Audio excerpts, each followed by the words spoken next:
Assalamualaikum warahmatullahi wabarakatuh. Sebelumnya, perkenalkan nama saya Muhammad Arif Ilham Ramadan dengan NPM 2023 4350 1947. Saya di sini akan menjelaskan tentang pengertian OS SIM. Sebelumnya, ini adalah anggota kelompok saya. Ada Muhammad Iqmal Rahadiana dengan NPM 1939. Selanjutnya di sini ada pengertian OS SIM atau OS simulator. OS SIM adalah aplikasi simulator yang digunakan untuk mempelajari cara kerja sistem operasi secara visual. Dengan program ini, pengguna dapat melihat bagaimana CPU, memori atau RAM, file system, dan disk bekerja dalam menjalankan proses. Aplikasi ini membantu pemula memahami konsep-konsep sistem operasi tanpa harus memahami kode pemrograman secara rumit. Selanjutnya, fungsi utama OS SIM. Yang pertama, CPU atau Process Simulation, menunjukkan bagaimana proses dieksekusi oleh CPU, menampilkan algoritma penjadwalan CPU seperti FCFS atau First Come First Service, SJF, Shortest Job, terus Priority, dan ada juga Round Robin. Kemudian ada Memory atau Memory Allocation Simulation, menjelaskan cara alokasi memori ke proses, menampilkan algoritma memori seperti first fit, best fit, dan worst fit. Terus ada file system, menjelaskan struktur penyimpanan file.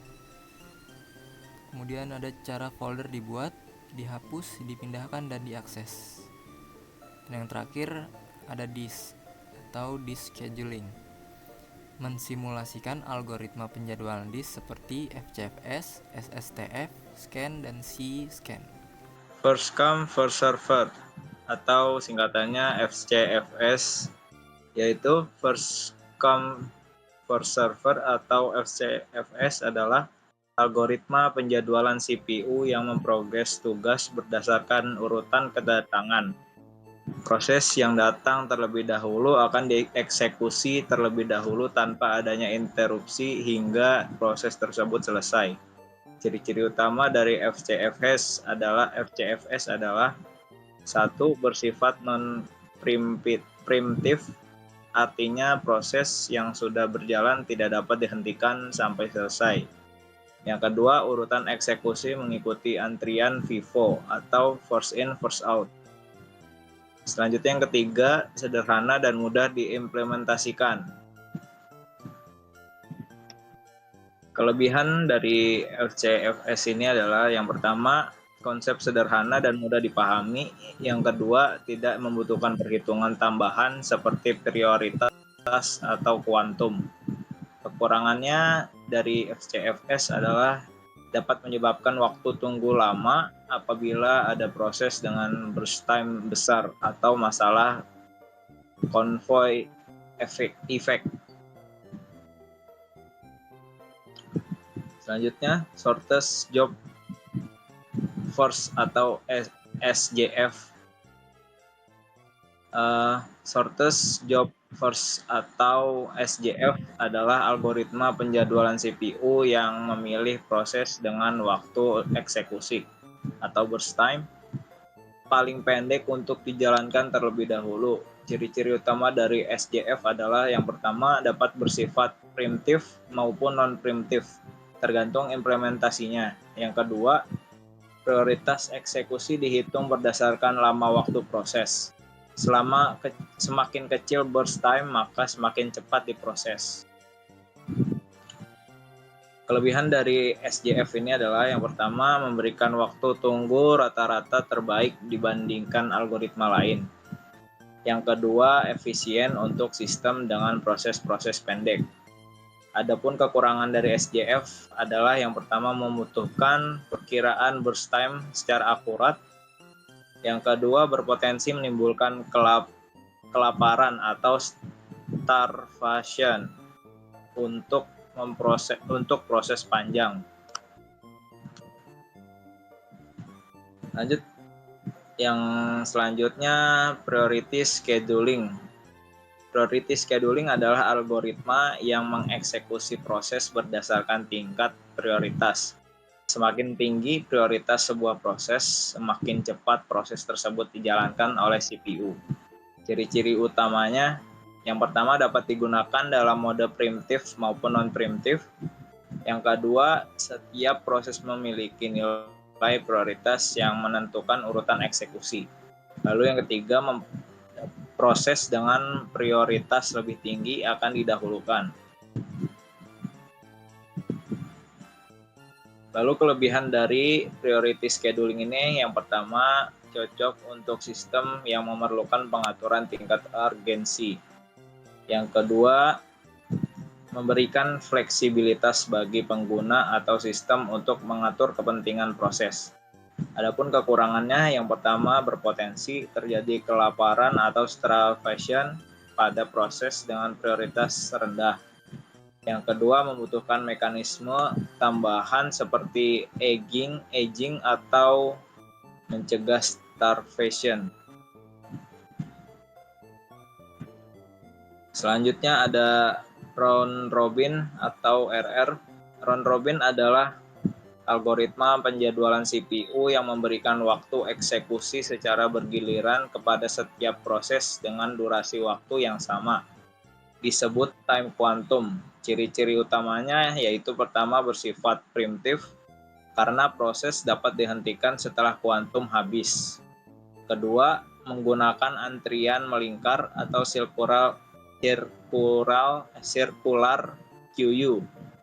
Yang ketiga, setiap proses mendapatkan waktu eksekusi yang adil.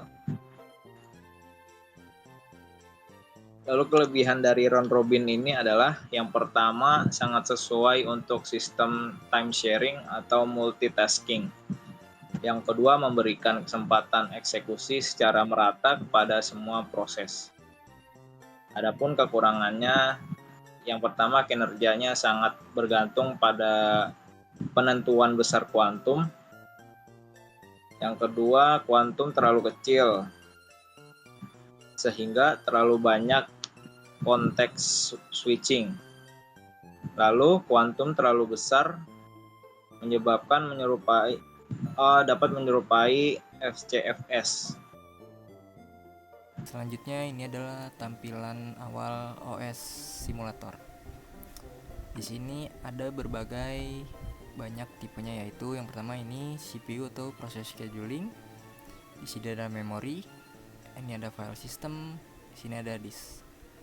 Kali ini saya mau membahas tentang CPU-nya. Pertama kita masuk ke CPU. Saat kita masuk ke CPU, maka muncul tampilan seperti ini. Di sini ada algoritma FCFS atau first come first serve, shortest job first, priority, dan round robin. Saya mau mempraktekkan yang FCFS dulu.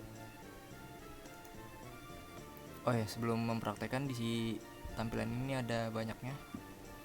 Di sini ada open simulation untuk misalnya kalau kita udah save file, di sini bisa kita buka.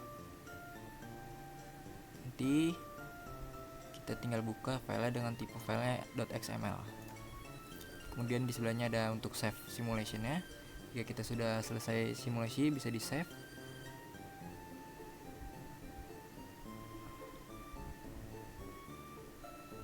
The fuck? Why not responding, anjing?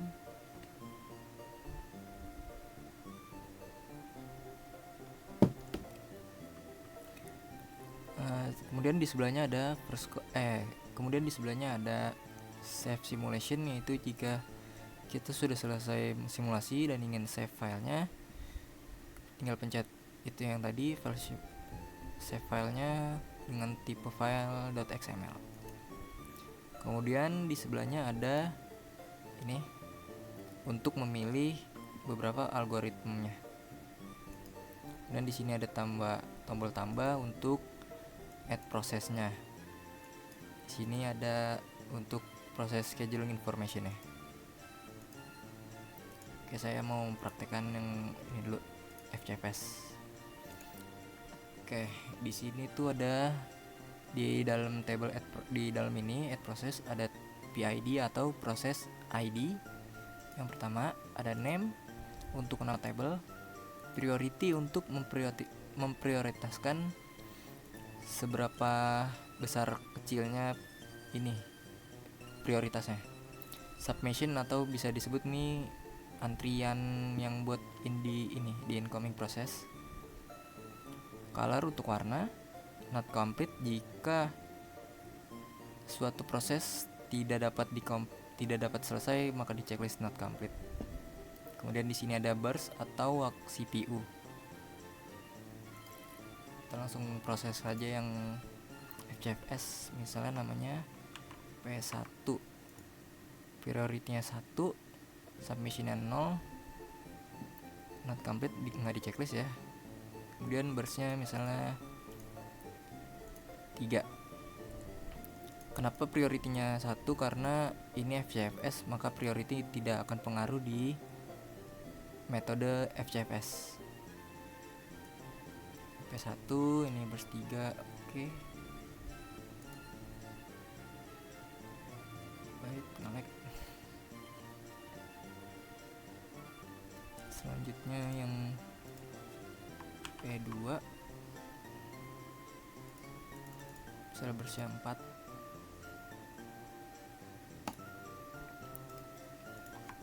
P3 burst 5. P4 burstnya misalnya berapa ya, 2 deh. Jadi kalau FCFS tuh misalnya kita buat proses nih, maka proses yang pertama kita buat maka akan selesai lebih dahulu. Langsung kita praktekkan aja. Nih kita tombol play, ini P1, maka P1 duluan yang akan proses. Kemudian selanjutnya P2, selanjutnya itu P3 dan seterusnya ke P4.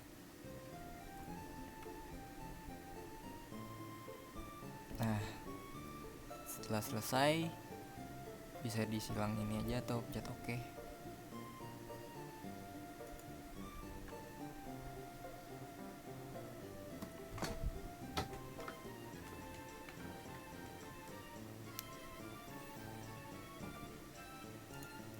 Selanjutnya, lalu bisa kita lihat di schedule information ya, di table ya.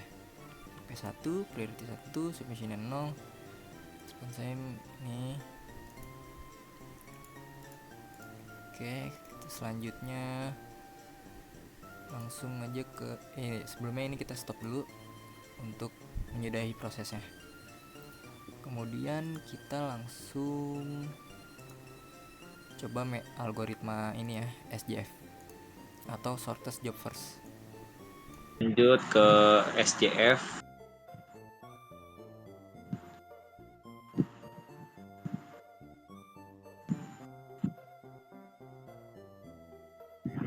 Tambah prosesnya seperti tadi, kayak pertama kita masukkan nama P1, priority-nya 1, submission-nya 0, warna terserah, not complete-nya kita gak usah, burst-nya. Kalau di SJF ini burst-nya yang paling kecil, yang paling dahuluin. Jadi P1-nya dibikin gede dulu, misalkan kita bikin 5 di sini. Terus kita tambahin lagi, nggak usah.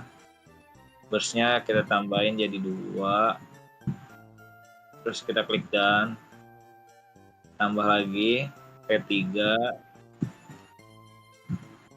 Priority-nya 3, submission-nya 0, burstnya tambahin jadi 4. Terus kita klik done. Oke.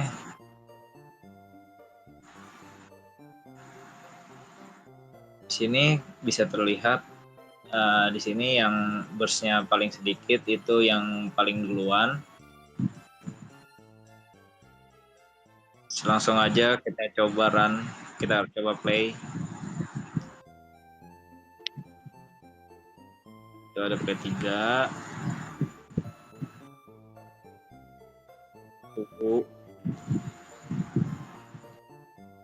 Ini udah selesai di sini. Selanjutnya kita ke priority. Nah, di priority ini sama kayak tadi ya, isi ini sama, cuman kalau di priority-nya ini berpengaruh pada nanti di ininya, di queue-nya, di ready queue. Lah, satu queue-nya priority-nya kita satu. Kan kalau tadi kita isi dulu deh, nanti saya jelaskan. Sel burst-nya ada di 6. Burst-nya 1, burst-nya 4. Burst 1, burst 4. Oke. Ini masih di awal karena belum kita tambahin proses yang lain. P2 priority-nya misalnya kita bikin 5. Ini kan harusnya P2 ada di belakang sini kan. Tapi kalau kita bikin priority-nya lebih banyak, maka P2 harusnya ada di depan P1.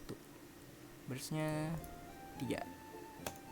Nah, kenapa ini bisa di depan? Karena ini priority-nya lebih besar daripada P1 yang priority cuma 1. P3 priority-nya ada di tadi nih 1, ini coba kita bikin 3. Bisa 4. Nah, maka jadinya P2, P3 dan P1. P2 priority 5, P3 priority 3, P1 priority-nya cuma 1. Jadi kalau priority itu gitu, seberapa besar prioritas kita maka kita akan lebih didahulukan ketimbang yang lebih kecil. Coba ya kita play. Nah kan P2 burst 3, lanjutnya ke P3 yang priority-nya ketiga, kemudian ke P1 yang priority 1. Oke, ini hasilnya.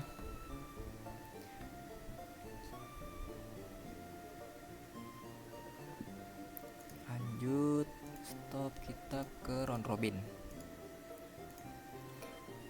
Oke, di round robin tuh kita bisa milih kuantum. Kuantum tuh kayak jedanya. Misalnya mau ke detik ke berapa jedanya atau burst berapa jedanya. Misalnya 4 kuantum ya. 3 aja deh.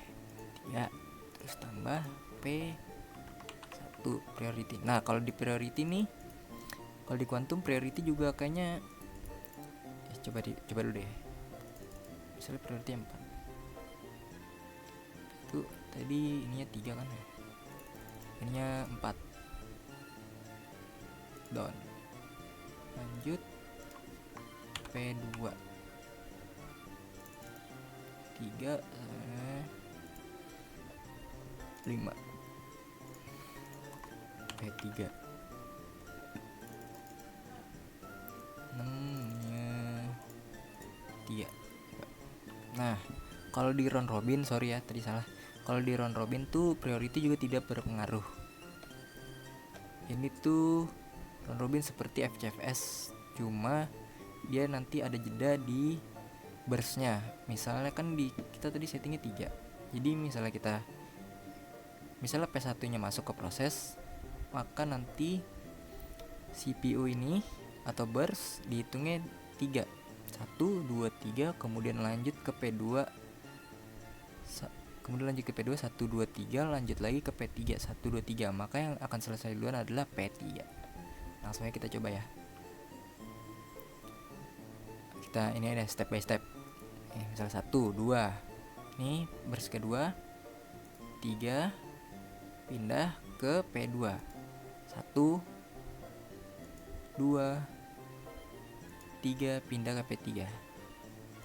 1, 2, 3, maka P3 akan selesai lebih dahulu. Nah, P3 selesai, balik ke P1, selanjutnya balik ke P2. Nah, seperti itu round robin. Ini hasilnya.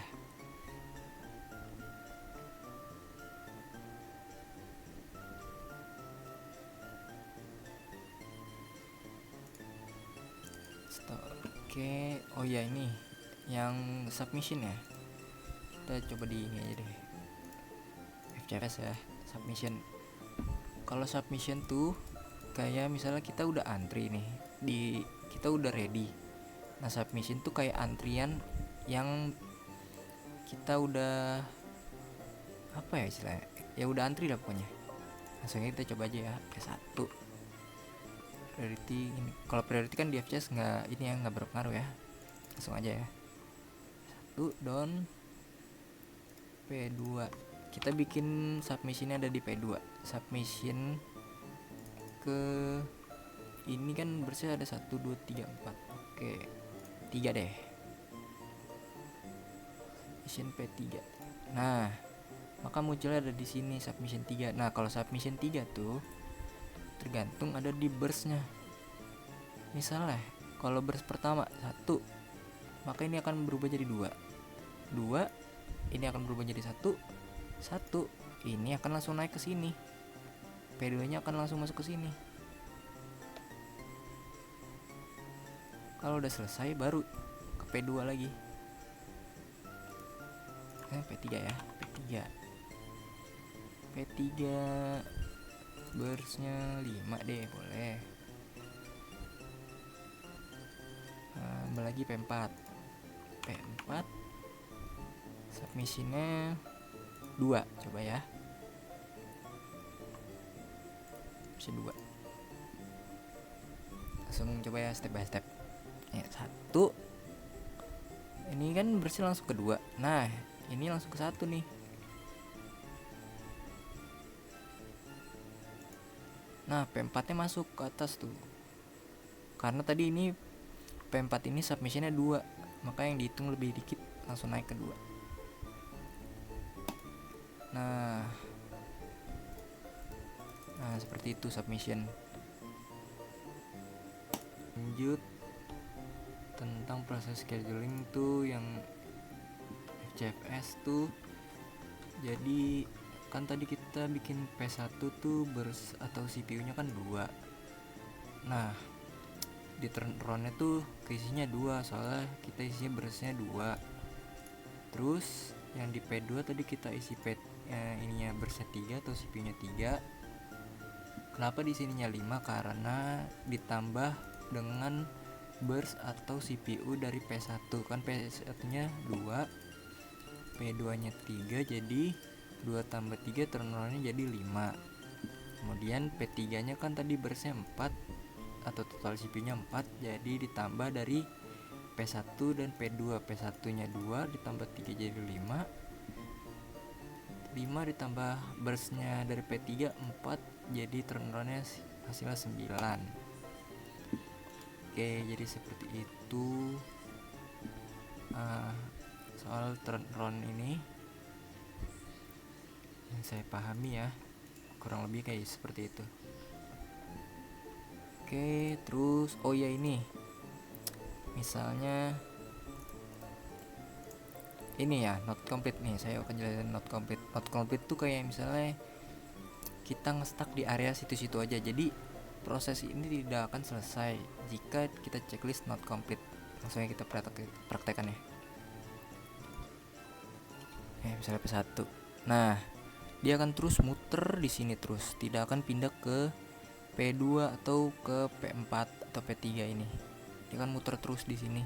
Soalnya tadi kita checklist yang bagian not complete-nya. Jadi dia muter terus, tidak akan selesai ini. Oke, sekiranya seperti itu. Oke, selanjutnya saya mau menjelaskan tentang memory management. Memory management ini merupakan bagian untuk metode pengelolaan memori yang dipakai untuk menempatkan sebuah proses. Langsung kita pencet, keluarnya langsung ke setting ini. Di setting kita melihat di general setting ini ada memory size. Memory size ini untuk total ukuran memori utama atau RAM-nya. Yang paling kecil 64 dan yang paling besar 256.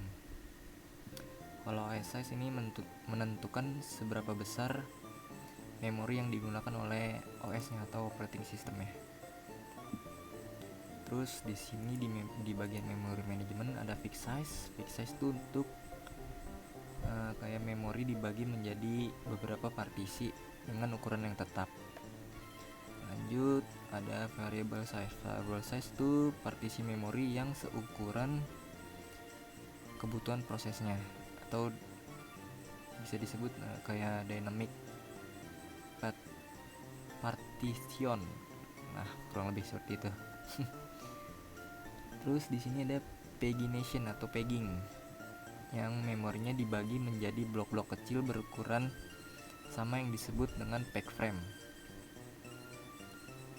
Terus ada segmentation. Segmentation tuh memori dialokasikan berdasarkan segmen logis, kayak kode, data, stack, dan sebagainya.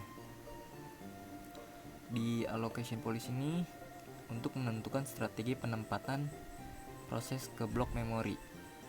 Di sini ada first fit, best fit, dan worst fit.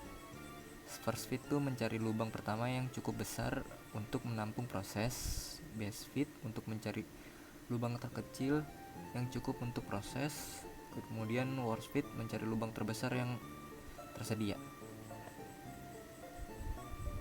Kita langsung praktekkan aja yang variable size menggunakan alokasi polisi first fit. Langsung kita add proses.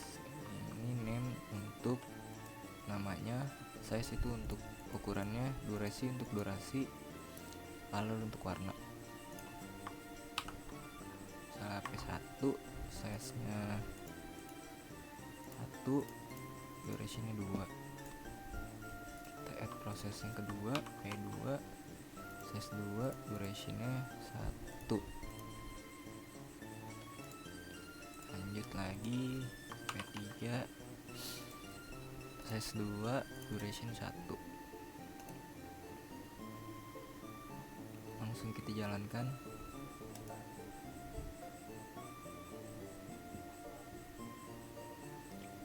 Nah, ini udah dijalankan. Tadi kita menggunakan allocation policy first fit ya.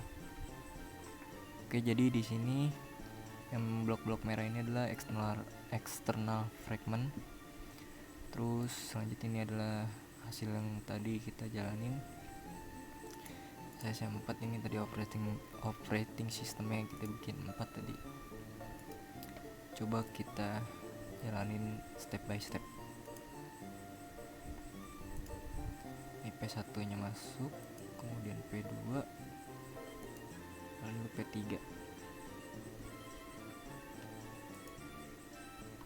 Oke, selanjutnya kita menggunakan allocation policy-nya yang best fit. Best fit ini untuk mencari blok terkecil yang cukup besar dalam proses.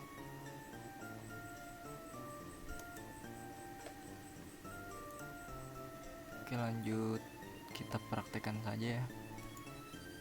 Kita play.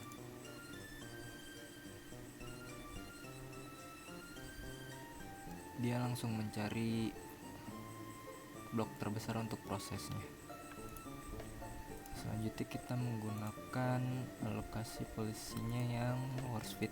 Kalau worst fit ini untuk mencari blok terbesar untuk mengalokasikannya saat diproses. Langsung kita play aja.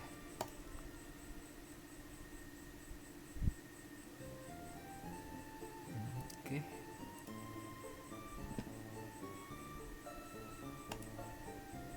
Selanjutnya ini kita menggunakan memory management pagination. Kalau pagination ini membagi memori menjadi kecil yang bernama halaman. Oke. 2. Di sini ada 1 2 4 2.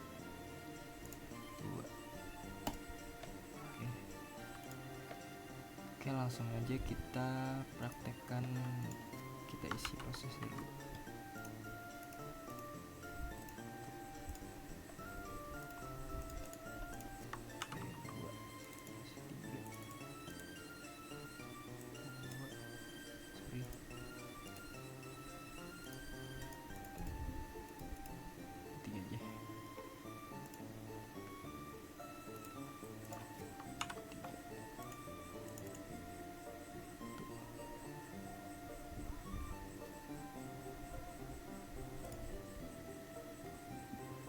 Langsung kita jalankan aja.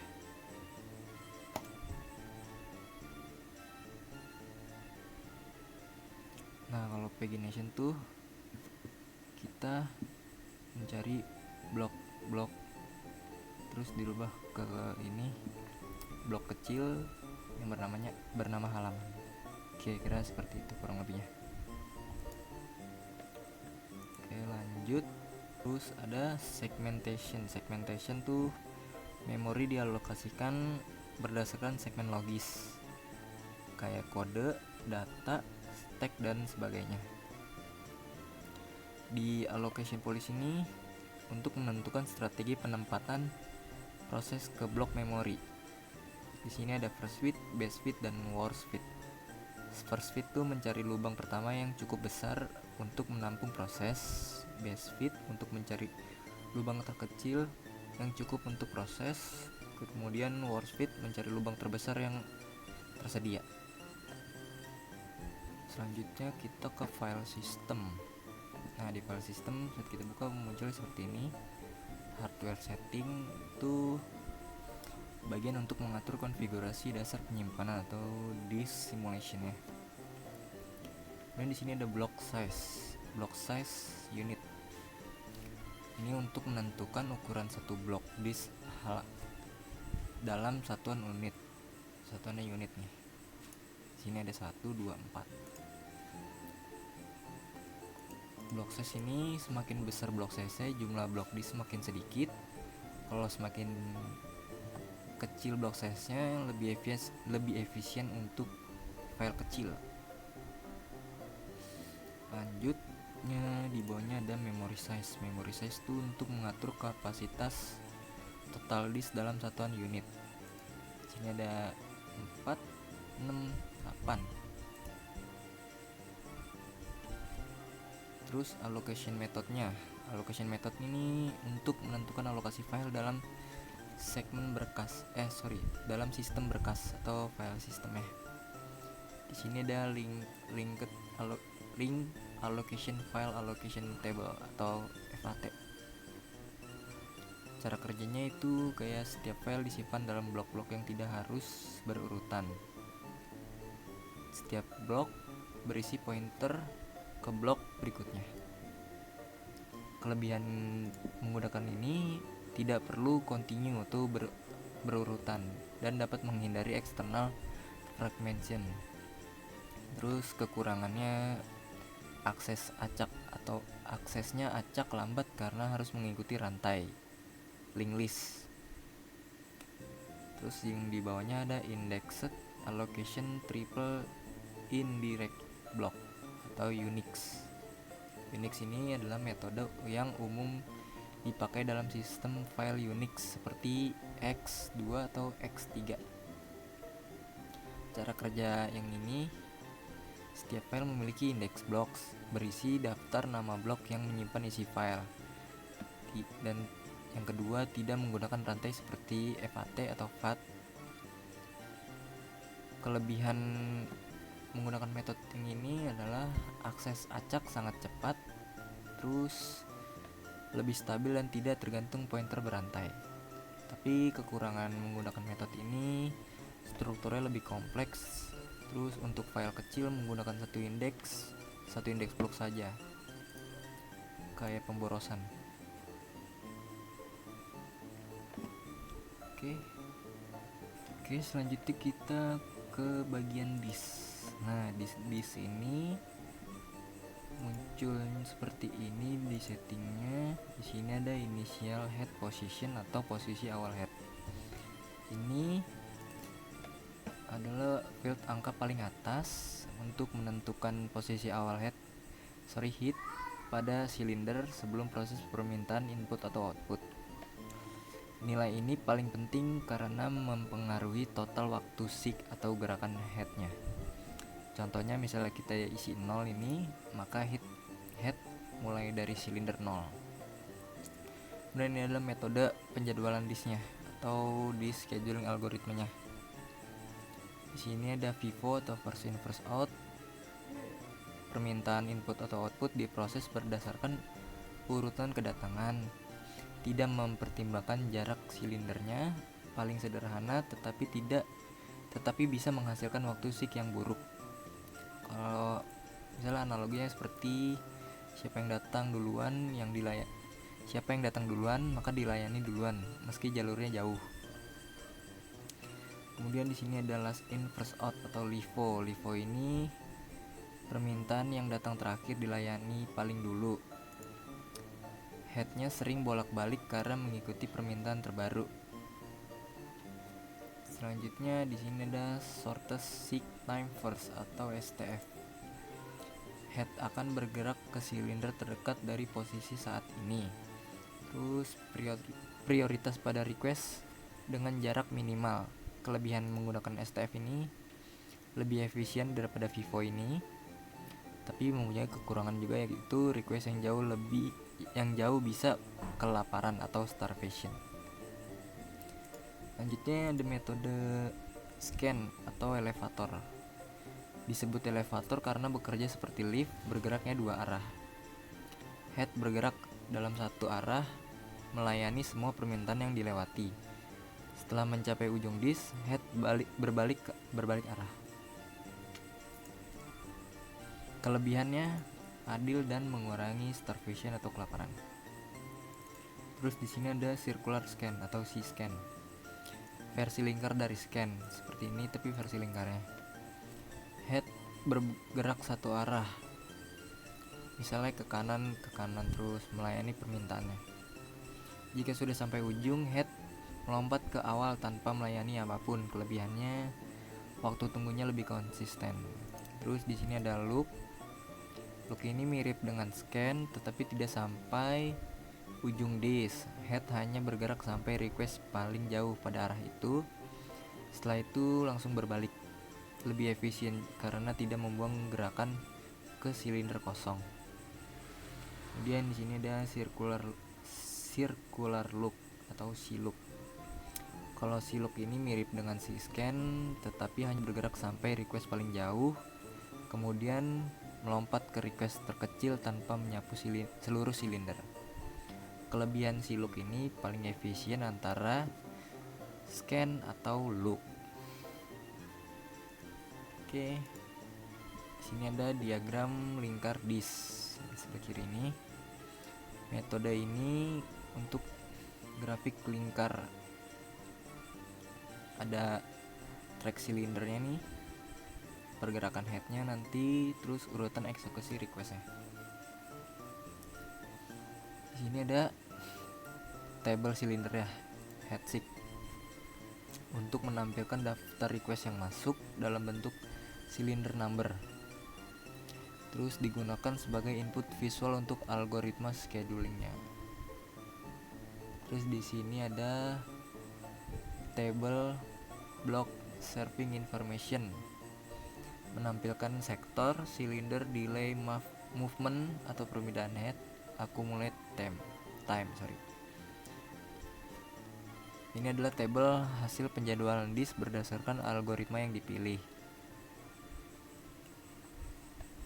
Kira-kira seperti itu yang saya pahami. Kurang lebihnya mohon maaf. Assalamualaikum warahmatullahi wabarakatuh.